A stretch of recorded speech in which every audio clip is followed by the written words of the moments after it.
There's still a couple of people need to come in, but the beginning of a talk is always not the most important part. Thank goodness. We always start with something and then see if we can build it up into something very useful.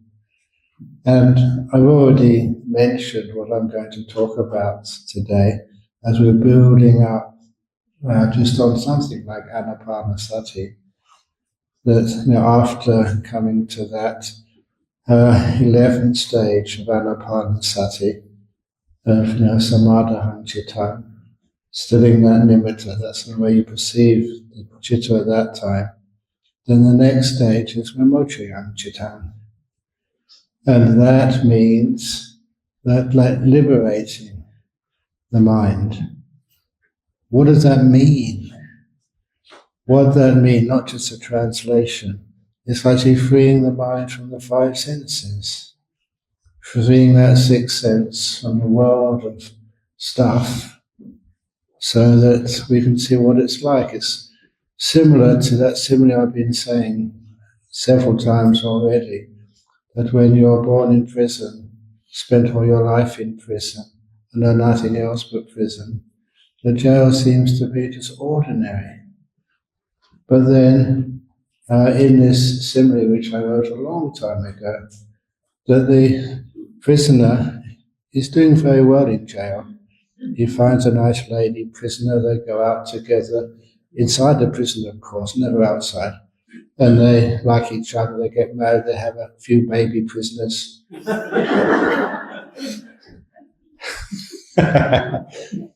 And they're pretty successful, pretty happy in life. They get a nice job there.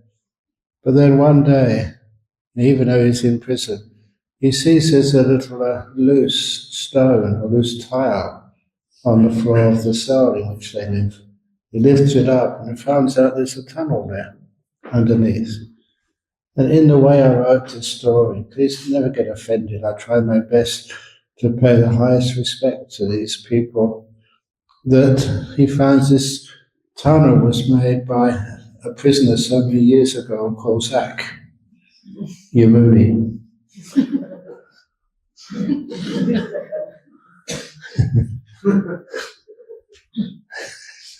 The Buddha. Sometimes that word, like Sakyamuni, there was another person which I always was fascinated with in history, called Origen. Origen was supposed to be a Greek who was very powerful in giving early Christianity in the 4th or 5th century AD a solid philosophical footing.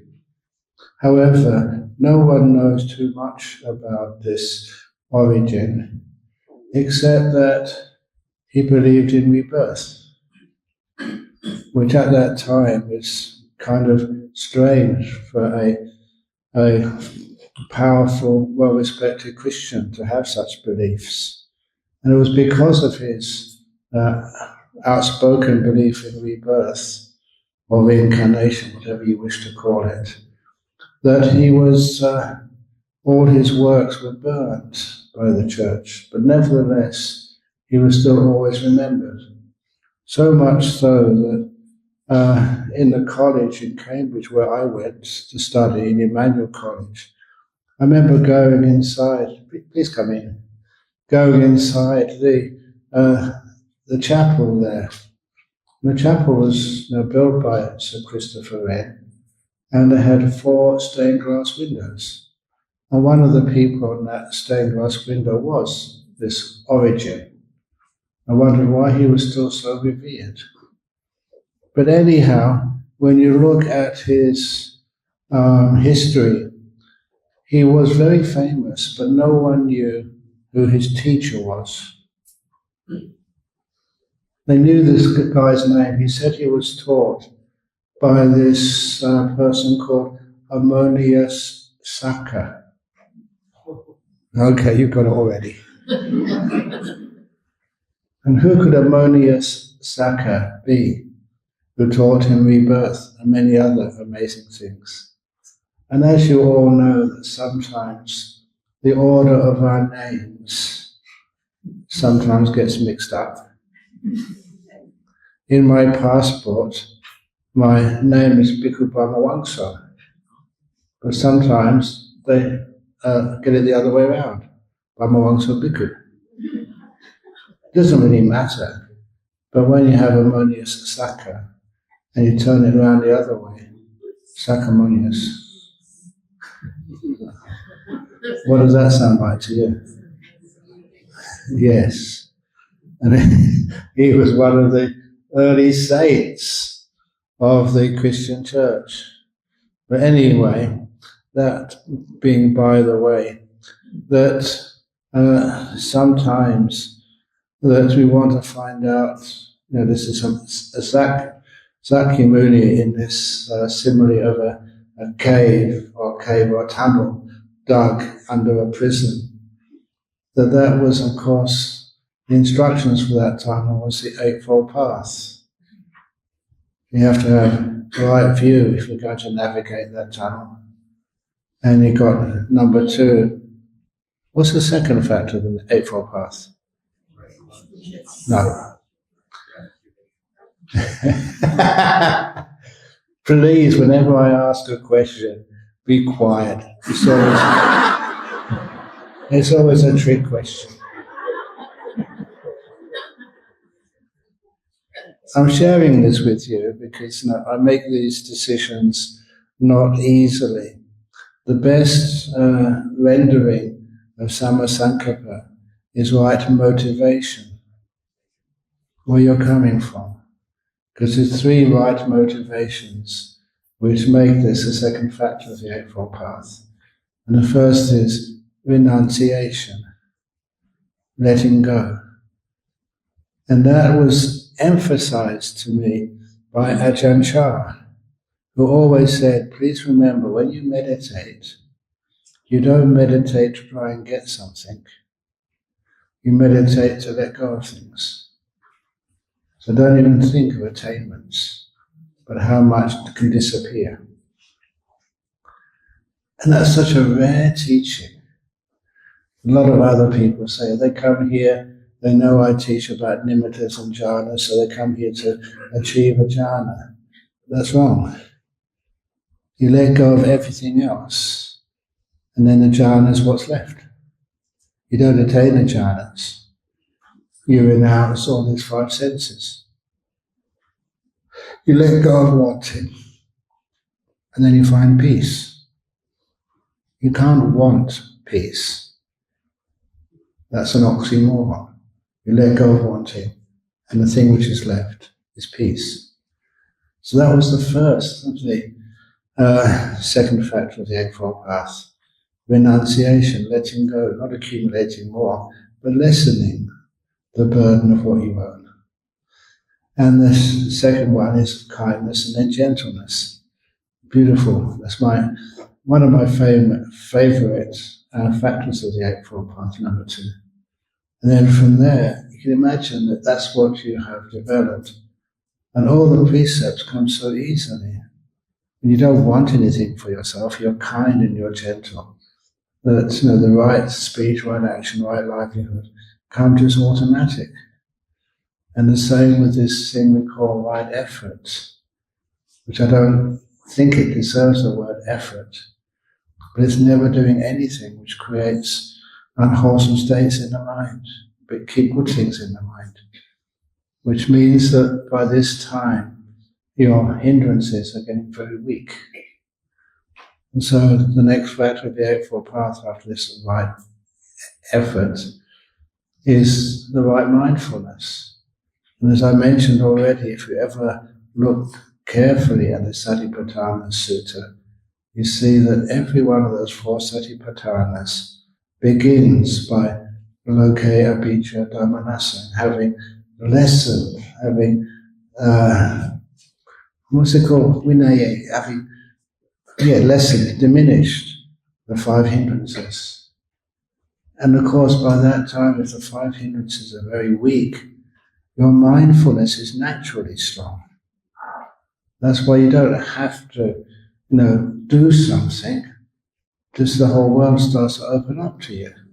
It starts to look beautiful. You see things where you've never seen them before. You can smell flavor, smell scents where you didn't know them before. And that's just what happens. And then from that, when that mindfulness is strong, the hindrances are very weak, of course you can enter the jhanas. It's not you decide to enter the jhanas. The world of the five senses vanishes. And this is all that's left. At this time, there's still more to let go of, but already that's pretty powerful. And so that was the tunnel the guy found. He went to the very end of it, and there was actually outside of prison, outside of the world of the five senses, outside of karma loka or karma dhatu, as one person said in one of the questions yesterday. And then you're in the world of the mind. They call it rupa loka or arupa loka, either of those two. And that is huge. It's kind of amazing that when you can experience some of those amazing states, just how pregnant they are with so much wisdom and insight. And sometimes you wonder why. You try and understand the world when you only know and have experience in the five sense world. There's so much more to this. And this is often what you experience when you die.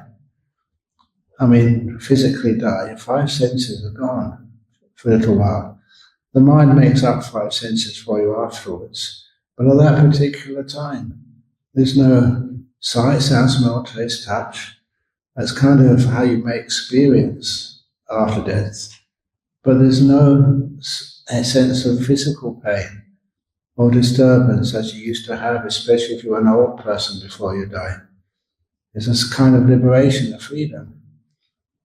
It's not full freedom, but it's a little bit of one. And it also makes it so clear to you from your own experience that this truth about rebirth is not some cultural addition to Buddhism. You know it. You know how it works. Now from that also understand how karma works. These are insights which you get experientially. That's why they're so powerful. But anyhow, to go back a little bit, that prisoner has to go back inside the prison cell after it's experienced what's outside of the five senses. But he'll never forget that experience, and it'll change the way he looks at his prison life. And then, of course, you know what this prison is. A prison is this world. People say you're being so negative, Ajahn Brahm. The world is not that bad. If you understood what's outside of it, then you'd understand what I'm saying. But the story of the Buddha, this is a Buddhist retreat, and I don't mind just going for broke on these retreats. In other words, not keeping anything back. You all know that the Buddha, when was the first time he experienced the jhana? When he was a young kid. And there was a father was doing a ploughing ceremony, and the Buddha was just sitting under, or the Buddha to be was sitting under a tree, getting bored. Remember, in those days they never had video games. So sitting under a tree, not knowing what to do. And just fluked, is that the right word? I'm not sure, but it was totally unexpected, getting into a first jhana and blissed out. Of course, it was not a fluke, because that being, now Siddhartha Gautama, in his previous life, he was the monk Jyotipanna under Kassapa Buddha. I don't mind having arguments with people saying, no. The Buddha had many experiences in his previous lives. But this is from the sutras, the Gatikara Sutta. Please read it. And it's in the Devaputta Samyutta, where this being, this heavenly being, comes to visit the Buddha after his enlightenment. So the Buddha has just been fully enlightened. And many beings came to see the Buddha, and this is in the suttas. And this fellow said that, I just want to tell you this, a few more of your disciples have become fully enlightened. And the Buddha said, how do you know that? And he said, just my name is Gatikara. We used to be village friends. We were best friends in a previous life. I could not ordain because I had to look after my parents. But nevertheless, I practiced well and became a non-returner.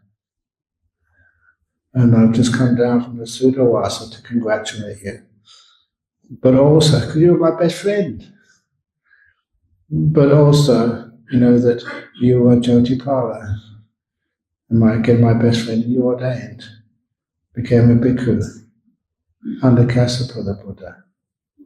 Now imagine someone who has such spiritual potential became a monk under Kassapa, the previous Buddha. It doesn't say specifically, but wouldn't you guess and expect at least he became a stream winner, practicing under the Buddha Kassapa, or maybe something more. And it is only from the commentaries, but it says it so clearly that people who are once returners, for the most part, get reborn in the Tusita realm. And that's what we do know, that Siddhartha Gautama came down from the Tusita realm. And once he came onto this earth, it wasn't a normal birth. Sometimes you hear those stories and you think, they're just made up. Like the story that the Buddha walked 7 steps and then spoke. So often, as a scientist, I thought, why do they spoil these teachings by making up all these silly magic stories? Like, a baby walking. But over the years, you have amassed collected stories. Not such as a Buddha walking, but one of the disciples over in Perth said that after she gave birth, a couple of days later, she was still in the hospital. Her baby had finished breastfeeding. And the baby by itself, when she was half laid down, crawled to her belly and then sat on her belly and crossed its legs in full lotus. Put its right hand over its left hand and started meditating. Freaked her out. It was a perfect meditation posture. She said, what's going on? She asked me as soon as she could. There's been other stories confirmed. This was this Western couple in Perth when their second child was born and they brought it home from the hospital. They were not Buddhists. I don't think they had much of any religion. They were just happy to have 2 healthy boys. And the elder boy, it was time for him to go to bed. So the 2 or 3-year-old said, no, Paul, go and say goodnight to your baby brother, Peter. Sometimes I get the names mixed up, but this will do. And so Paul went over to his baby brother just out of hospital. Good night, Peter. And then his baby brother said, good night, Paul.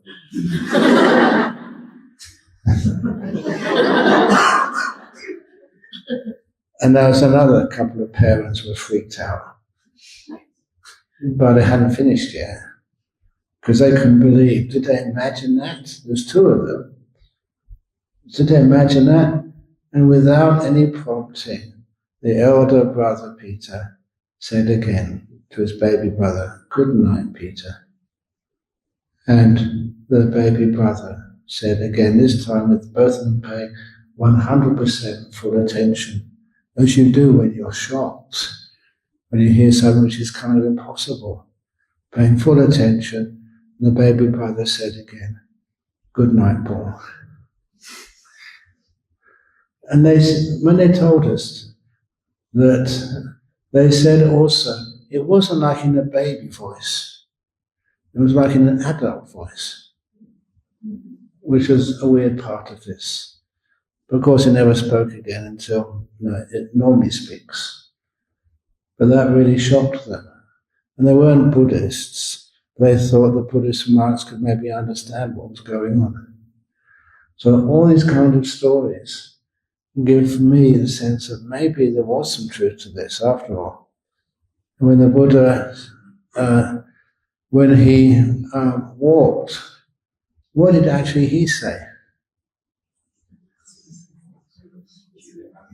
This is my last birth. Now I am a chief in this world. Or something to that effect. How could he say that? This is my last birth. Unless he knew he was a once returner. This was his last life. I love statements like that. It makes Buddhism much clearer. And also, it does mean that when the Buddha was a little 6 or 7-year-old boy sitting under the rose apple tree, getting bored, not knowing what to do, how it was possible for him to enter a first jhana. Why? Because he'd been doing that before, as you would if you'd been a monk under Kassapa the Buddha. So this was, to me, fascinating, that where the Buddha was coming from in his previous life. Certainly a previous life, I would reckon it'd be the previous life on this planet Earth. And, of course, you all know the story of the Buddha going through a path of asceticism. He was understanding the suffering in this world, but didn't know how to escape from it, or what to do about it. And then having exhausted all of these ascetic practices, to their limit, then this is in the Mahasatchaka Sutta. He was wondering, what else can I do? Basically, nothing is working. And then he remembered that time as a kid and entering this first jhana. And then he thought, they actually say that insight arose. Perhaps this is the way to enlightenment, to Sambodhi. And the insight came. Yes, this is the path to enlightenment. Why am I afraid of that pleasure, incredible pleasures of the jhanas, which has nothing to do with the world of the 5 senses? And then realize I will not be afraid of that pleasure. It sounds kind of weird that people are afraid of deep, amazing pleasure. You're afraid of it because it's basically so powerful and you cannot control it. It's what happens when everything else vanishes and you disappear.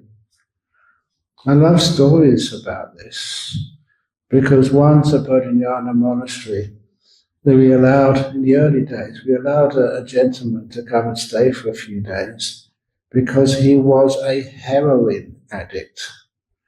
And he was trying to do the cold turkey, just to stay in a place where his friends didn't know he was, and with good support, peaceful people, kind people, our monks, and so that he could wean himself off the heroin addiction. And I remember as he came so close to getting off the heroin. But then, as he said, if you have an addiction like that, every day you have to say no 999 times. You just say yes once, and all that hard work is destroyed. And unfortunately, after maybe about 30 days or something, a friend found him and he took another dose. So he's back to square one again. It's really sad and terrible addiction to have. But nevertheless, there's one thing which I benefited from, was that one day I was going back to my hut or going into a car to go into Perth to give talk. He came running after me. He said, Ajahn Brahm, I never thought I'd say this, but I know you said to me before, and I said to you, the pleasures of these jhanas are far greater than the pleasures, please excuse my language, of sexual intercourse. You've heard me say that before. I don't know why people criticize me for that. I wasn't born a monk, but since I've been a monk, I've been a good monk. This is times before. I'm glad I had those experiences because I know what I'm talking about. And he said, I've heard you say that before, but what I never thought I would say is the pleasures of these deep meditations are greater than the pleasure of heroin. And he said, I know that. I was a heroin addict. And he said, I never thought I could find a pleasure deeper and better than heroin. And he said he found one. He managed to somehow get himself into a jhana and get close enough. And that was his reply to it. Unfortunately, he couldn't maintain that. But anyway, that's what we're kind of talking about. And if ever you do experience like a first jhana, it's the first, okay? There's 3 others to go yet. And I say this because it kind of gives me goosebumps to say this. The Buddha described what you experience in the first jhana in many ways, but one of the ways he called it, he said, it's an experience of Sambodhi Sukha. And because I know my Pali and I know what that word means, Sambodhi Sukha means enlightenment happiness. It's not accurate, it's not enlightenment, but it's that close. If ever you want to have a taste of enlightenment, have a feel what it's like. Sambodhi Sukha. You enter a first jhana, and that's what you feel. As the Buddha said it. That's why, I don't know about you, but to me it's goosebump stuff. One of the other things, recently some of my monks went over to India, to the Buddhist holy places, and some of you went there as well, with them. And they asked me, Ajahn Brahm, why did you go there? I said, where? To the 4 Buddhist holy places. What are the 4 Buddhist holy places? Remember, when I ask a question, don't give the answer. No, Lumbini, Bodhgaya, Sana, Kusana. No. That's not the 4 Buddhist holy places. That's the places where the Buddha's body would be. The place of the body's birth. The place of where the body sat in meditation. The place where the body taught the Dhamma. The place where the body passed away. Was that the place where the Buddha hung out? The 4 holy places of Buddhism. And this is from the Chulahatipadopama Sutta. The 4 places where the Buddha hung out were first jhana, second jhana, third jhana, and 4th jhana. Now, I've been to Sri Lanka many, many times. I'm kind of well regarded there. I remember once I gave a talk explaining why the first sutta which was taught in Sri Lanka, the Arahat Mahinda, he actually flew to Sri Lanka himself, not on an aircraft. I've got no doubt about that. And when he got there, he taught this king the sutta, and the sutta he taught the king was the Chulahatipadopama Sutta.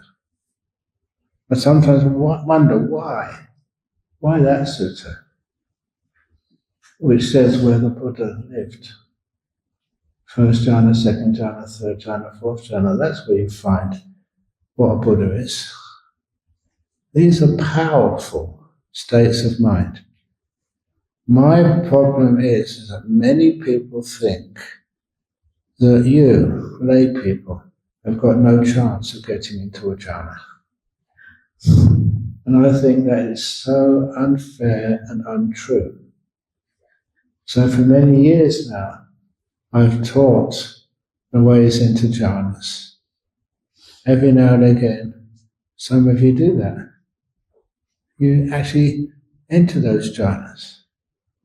And just if one of you did, well done, Ajahn Brahm. You've given like an opening to real powerful Buddhism to you. You know that when I first started teaching jhanas, I was kind of surprised. When I went to Vietnam to teach, then I was told that the United Buddhist Sangha, because in Vietnam there's Theravada and Mahayana, because in the very south of Vietnam there's a lot of Cambodian influence for so many centuries. So the south of Vietnam is very Theravada, and the north and central Vietnam are mostly Mahayana. But good on them both, because they get on together. And they do have meetings, making decisions of what to do.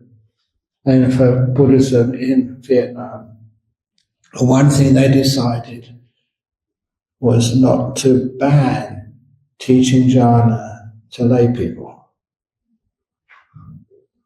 If I was in Vietnam, I would be banned from teaching you this stuff. And I thought that's really, really unfair and wrong. But anyhow, by the time I started teaching, they changed the rules. They said, yes, you can teach. Because some of you get those jhanas. And now it got to the point, now thank goodness, that book which I wrote about jhanas, the Mindfulness Bliss and Beyond, otherwise called Happiness Through Meditation. I don't know which book you have here, but one of the disciples did translate that into Vietnamese. And now it is required reading for universities. It's a textbook. Simply because no one else was actually teaching how to enter these jhanas. And because it was banned for such a long time, there's a big vacuum there. But now that vacuum has kind of been filled. So these are important. And even, I'm not going to tell you which monastery this is, but I remember going to visit one monastery somewhere in this world. I'll tell you where it is. It's give the game away. And then one of the senior monks, I was just going inside one of the halls, and one of the senior monks there grabbed me by the shoulder and pulled me aside. And it was like he was giving some secret instructions. It was like there was something which no one should really know, but he was telling me. And he said, he looked around as if he was afraid of getting caught. And he said, Ajahn Brahm, thank you for teaching jhana. I was kind of shocked that, that even senior monks were kind of embarrassed or, were not allowed to teach these jhanas. But he said, thank you for doing that. And of course, even monks, many of them, if they're given the encouragement and given the possibility, yes, it can be done, you can get into these jhanas. And that changes a lot about how you view Buddhism. It's hard for me to talk about jhanas, only because there are rules. If I say of any attainment, especially in jhanas, and I'm making it up and it's false, and I tell you, then that's the end of my monkhood. It's a disrobal offense. You cannot exaggerate or make it up. It has to be true. And even if it was true, it's still an offense of pajiti, not disrobal offense. But anyway, so it happens and it works. But how does it happen, first of all? Nearly all the times it is when you stop trying. You don't expect it to happen. That's why I'm going to tell some stories about how these jhanas happen and what happens with them. This first story was about a little novice monk in Wat Pah Pong. This little novice monk, he was listening to one of the talks by Ajahn Brahm. And sometimes, even I admit this too, sometimes you give a talk and you're really on the spot and everybody's listening to every word. Sometimes, you're tired or, the talk doesn't really gel. And sometimes, people half fall asleep. The same with Ajahn Brahm. This evening, Ajahn Brahm was giving a talk. It was one of the most boring talks he'd ever given. It never really sort of hit the point. And so because of this, there's one little novice, about 12 or 13 years of age, and he had to listen to that talk because he was in robes. And all the monks were listening to the talk as well. And he thought, yes, they're monks, they're grown-ups, I'm a kid, I need my sleep. And so he started thinking, when is Ajahn Brahm going to stop? When's he going to stop? When's he going to stop? And that became like a repeated phrase in his mind. He couldn't stop saying it. When is Ajahn Brahm going to stop? When is he going to stop? When is he going to stop? And that went on for quite a while. And then the way the insight works, that sometimes you just turn it around slightly. And he turned the question around from when is Ajahn Brahm going to stop to when am I going to stop? And the little novice stopped. When he opened his eyes, many hours had gone past. He had not fallen asleep. He got into his first incredible blissful state of meditation. All the monks, including Ajahn Brahm, at the end of a talk, you do some chanting, you bow, you make a lot of noise as you get your stuff together and go out. He hadn't heard any of that. Not only that, but it was the middle of the morning. He'd missed the alms round. And the rule was, and it was kept quite strictly, if you didn't go on alms round, you didn't have anything to eat that day. So he knew he'd have to go without food that day. Did he mind? Not at all. If you get that sort of experience, you can give up food as much as you want, because the experience was incredible. It was his first time to get into a deep meditation, into a jhana. How? He stopped. And I mentioned that and I paused, because these are powerful teachings. You don't do jhanas. You stop. Stop so much, that's when they happen. It's one of the reasons also, sometimes this is my nature. I get so serious sometimes, and it's inspiring, but I have to say something funny afterwards. I don't know why, but it's my nature. I would always kind of complain or worry that, in a city like Perth, there's not much Christianity there. There's a lot of Buddhists there, lots of other religions. But how come when people drive through the streets of Perth, they can't see any sign of Buddhism? You can see crosses here and crosses there. But what about signs of Buddhism? I said, look, if you know what you're looking for, you see many signs of Buddhism in a place like Perth. and even all around Malaysia. The stop sign.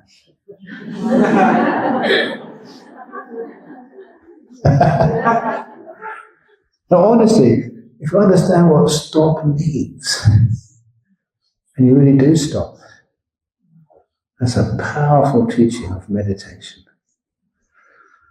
And I mention that and I've emphasized that because some of you, one afternoon or morning, you're meditating, you're sitting on this seat, and nothing is working.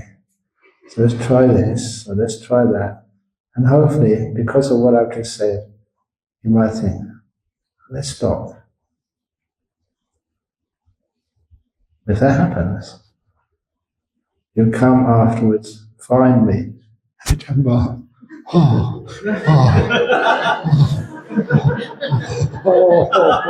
Thank you.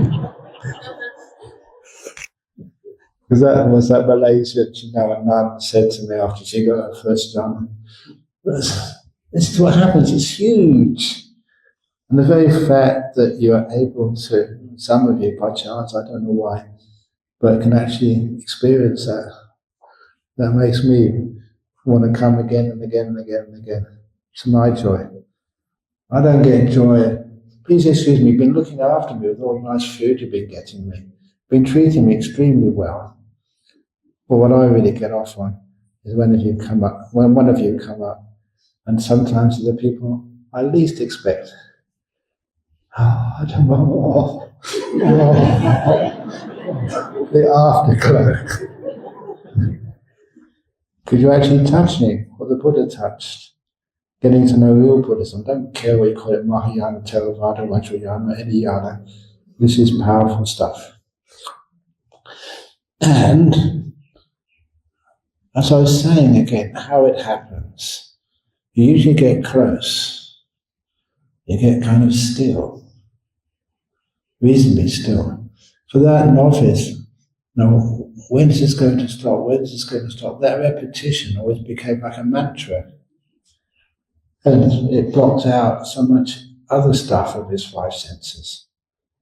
And then just saying stop, turning that off long enough for the mind to exit from the world of the five senses and enter the realm of the mind, the sixth sense. For most people that happens slowly. But nevertheless, talking about the nimittas does help. It's like a gradual entering away from the five senses into the realm of the mind. Very often the Buddha uses simile of like crossing a river. Now, sometimes, this is a simile I said to Mark so many years ago, but it's still valid. Sometimes your practice is like walking up and down this big river, looking for a bridge or a ferry to take you across. And you never find one. Many of you have been practicing the Dharma for such a long time, and you're being so diligent, so kind. Like walking up and down, you can sometimes even glimpse the other side, or you see monks talking about the other side, but you can't actually cross it yourself. You're looking for a bridge or something. Sometimes I say you're just going up and down, until somebody says, go 90 degrees, instead of going on the same direction all the time. Don't try and attain. Let go. Stop. Do something different. But even then, the river is sometimes too wide. But if you look carefully, you can see a stepping stone in the middle of the river. Not a bridge, not a ferry, but like a rock. And you can step onto that rock. You haven't crossed the river yet. You haven't stayed on the near bank. I like calling those nimittas. With the nimittas, you haven't fully renounced or left the world of the five senses. A lot of times when those nimittas occur, you've still got some sensory experience remaining. even though it's very weak. It's like you're halfway across the river. But of course from there it's easy to step the rest of the way. So nimittas are helpful. Then after the nimitta, this is how anapanasati is described. When that nimitta becomes still and powerful, it blocks out all of the other five senses. And so from that nimitta, it's easy to get so strong. And don't ever think, what should I do? You don't do this. Any doing spoils the whole process of getting into these deep meditations. You get out of the way, you stop, you let it happen. Holding out a hand, sitting perfectly still. The donkey running like hell after that durian, and then you stop. The durian comes towards you, and you get the durian very easily. There's all these wonderful similes, but here you don't do anything. Your right effort and your mindfulness is to stop you doing things. Be still. Let go. Put down a cup. It becomes still all by itself. And when that happens, it can happen for a long period of time. And I love telling stories of people who do this and what happens. This story is about a gentleman in Perth called Greg. On Disciples a long time ago. He would meditate maybe half an hour, maybe 35 minutes. But one Sunday afternoon in Perth, he was just with his wife. They didn't have children. He was with his wife watching some TV show. And then he said, I'm bored. I'm going to go into my room to meditate. So off he went into his room to meditate. She carried on watching the movie or whatever. After about an hour and a bit, he hadn't come out of the room. So she went to check on him. And she saw he was still meditating. She'd never seen him meditate that long. And she looked carefully. She couldn't see him breathing. She was so scared. She rang the 000, which in Perth is the emergency number. And because it was a Sunday afternoon, the ambulance came within 5 minutes. With the sirens wailing, because this was an emergency. The man wasn't breathing, so his wife thought.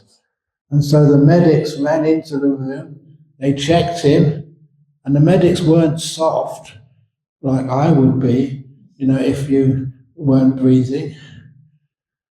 The medics were quite rough, they put all these machines on him, he wasn't breathing, and there's no sign of any pulse.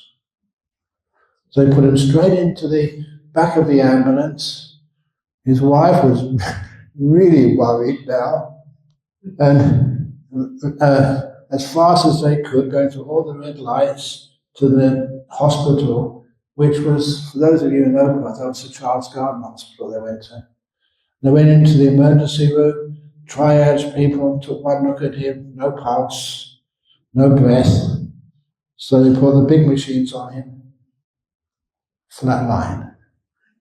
ECG, EEG, both flatline. Normally, if that happened, they put him straight into the morgue. It was very fortunate that the doctor on duty that day, his parents came to Australia from India. So they told the doctor, or the wife told the doctor, he was just meditating. And then he stopped breathing or whatever. And so the doctor remembered from his parents that they have heard stories that some people Now, some yogis in India go into such deep meditation, they suspend their life activities. And of course, he'd been meditating before, and his life activities were certainly suspended. There was nothing happening on his body. And one other piece of information, and I love this piece of information because this is what the Buddha said. Even though he wasn't breathing, his heart wasn't pumping, his brain wasn't working, he was flatlined, his body was still warm. And you look at I keep messing it up, Churuveda Mahaweda Sutta. One of those, they say the difference between a person in a deep meditation and dead is their body temperature. So if ever I'm sitting here and I don't move, check my temperature first of all. If I'm still warm, just don't need to call the ambulance. If I'm stone cold, get the ambulance. And this was like a true event, not what you hear in storybooks, not what you read from the suttas. A person who was meditating, but his body was still warm. And so the wife, 10 to 10 already, goodness. Anyway, the wife said that the doctor kept on putting on defibrillators. And this time there's electric shocks to try and get his heart going, or his lungs going, many times. I remember seeing documentaries about those defibrillators they put on people's bodies. They're like electric shocks, and the body just jumps off the table, a centimetre or two. They're very violent. Many times they put these electric shocks on him. Many times they failed. And the doctor was actually, amazingly patient. It was only probably because it was a Sunday and there was not much other business at that time in the hospital. He had the opportunity to do that. And it wasn't because of another electric shock. He just decided to come out of his meditation. Just like you do. And he opened his eyes. He said, "Where am I? This is not my bedroom." Of course, his wife was so relieved. And it took a while for them to say what had happened. He'd been in his bedroom, meditating for much longer than they'd ever done before. And then she was right, he wasn't breathing. And he didn't know that his heart was not pumping, but that's what occurred. And they took him to the hospital, they checked it out, and it was true. And thanks to that doctor, for not putting him in the morgue straight away. If he'd have gone in the morgue straight away, when he came out of his meditation, the morgue attendants would probably have to call the funeral directors.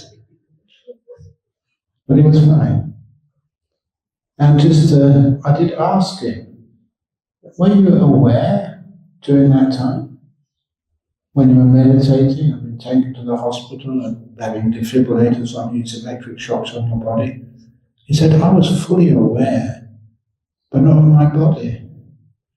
I didn't know what my body was doing. I couldn't hear any silence. I couldn't feel myself being lifted up. I couldn't feel electric shocks on my body. I was just blissed out inside. Aware of the bliss, but nothing else. But fully aware all the time. So again, that's what happens in those deep meditations. But then the doctor, what do I do with him now? So he gave him a full checkup. There was nothing wrong with him. In fact, the man, Greg, was so healthy, he said, well, you might as well go home. And he walked home. after being dead for a couple of hours. That's what it looked like. He walked home with his wife. And I also remember asking him, was there anything unpleasant about that experience? He said, yes. What? The scolding he got from his wife on the way home. Don't you ever do that again. He almost killed me. You're having a great time, but not me. So stories like that happen. There's also, I think I mentioned to you about, there's a lady I met in Penang a few years ago. And this lady, during these retreats, we always have interviews. And I think it's Chaupo, Amy, you remember this story, that asked, can you please just have a few moments with this woman? She wasn't on the retreat, but she had some experience which was really weird and strange. No psychologist or social worker or psychiatrist in that area had been able to understand what she'd been through, so she was very concerned. So I gave her a few minutes not knowing what she was about to say. But then she told me about her experience, honestly. It was lovely. I really appreciated that, because she was describing an experience when she got into her first jhana. And no one knew what she was talking about. They thought she was in some sort of psychosis or something. When I said, oh no, that's just the first jhana. And I remember telling her a few other things about that experience, which she hadn't told me. I remember her looking at me, yes, that's it. At last she met somebody who knew what she was talking about. You can imagine what that must be like, having a deep experience and no one else understanding what that was. Powerful experience. So afterwards, she went home a happy woman. I never knew what happened to her afterwards. I remember Chaupo saying that she was still meditating now. Is that true, Amy? Do you know her? Yeah. So, do you want to add anything to that story? Do you want to add anything?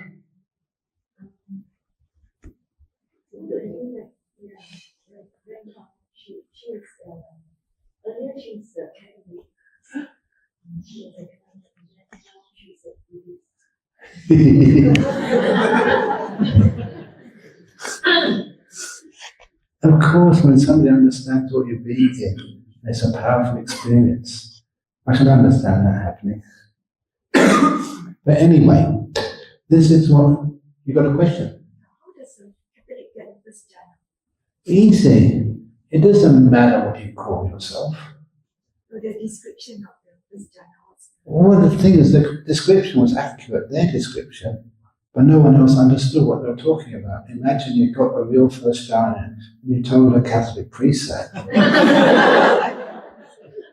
And they would think you're mad, crazy. And they wouldn't be able to understand where it came from, what to do afterwards, which means that the whole thing would be just, you'd feel a bit doubt. You knew yourself as a beautiful, peaceful experience. Other people said that's a devil, or you're going to get into big trouble because of that. And the fear will come up, and that will cause so much suffering. That's one of the reasons in my life, teaching jhanas, that's what I do. And then a lot of times, sometimes you come across people who kind of fluke to jhana. I call it fluke to jhana. It's probably because something they did in the previous life. And they kind of remember that, just like the baby Siddhartha Gautama could actually just press the right buttons and let go enough to achieve that jhana. And I've seen quite a few other people, weird how they could manage to achieve that jhana, but it was a real one. And when they did, they didn't know what to do next. One of those powerful experiences of your life. And then, what next, or what was it? But anyway, that was true. And so because of that, every now and again you come across people who do that, but I want to see my Buddhists do it. Imagine if you can understand what the eighth factor of the Eightfold Path is. Not as theory, but as practice. You experience it. And then that makes the whole Eightfold Path much, much, much, much clearer. Because after you've experienced one of those big jhanas, it's not just for the bliss of it. It's not for some indulgence in happiness.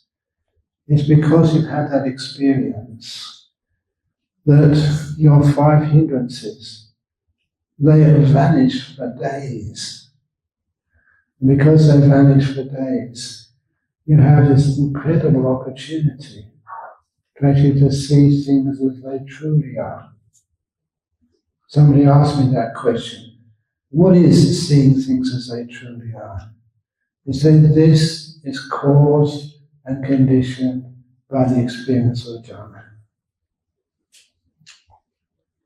Nati jhana apanyasa. There's no jhana without wisdom. And panya nati ajayata. There's no wisdom without those experiences of jhanas. And in some places, like please excuse me for quoting sutras, because sometimes people just say, that's just Ajahn Brahm and his jhana stuff. I want to make it credible for you all, it's absolutely true. In a Malunkyaputta Sutta, Malunkyaputta is mentioned twice in the suttas. One of the places he was mentioned, please excuse me for going over time, was Malunkyaputta was also taught. Malunkyaputta, in the scene, there's only the scene. In the herd, only the herd. That was mostly given to Bahiya. And everybody remembers it as Bahiya's teaching. But the same teaching was also given to Malunkyaputta. And Malunkyaputta also received the teaching of the only way to overcome the first 5 fetters, to become a non-returner, is to go through the jhanas. If you haven't experienced the jhana, you can't even comprehend what those 5 fetters truly are. I love that statement by the Buddha. You can learn them, you can know them in Pali, and you can actually give discourses on them. The first 5 of the fetters, 10 fetters in order to overcome, become enlightened. The first 5 fetters, you overcome them, you're a non-returner. You may read them, you may have them explained, but you can't really know what they are until you've experienced them disappearing. And that means the jhanas. No more, said the Buddha, you can get at the heartwood of a tree without going through the bark and sapwood. I'm not sure about you, when I first heard that simile, you can't get to the heartwood, the pith of a tree, unless you go through the bark and sapwood. I kind of thought, arrogant young man, there must be another way. Why don't you just go through the root and suck out the pith that way? Instead of just taking the Buddha at his word, the obvious meaning. It's impossible. This is one of the reasons why I teach like this. Please, if you make the comment, it's a fair comment, yeah, but it's difficult to get these jhanas. Less difficult than you think. If everybody says, oh, you're lay people, you can't get them, then you won't. I come along and say, why not? And some of you do. That makes me really happy, obviously. So this is why we teach this way. What happens after the jhanas? That's tomorrow's talk.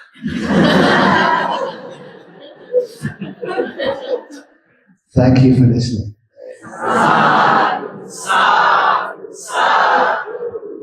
He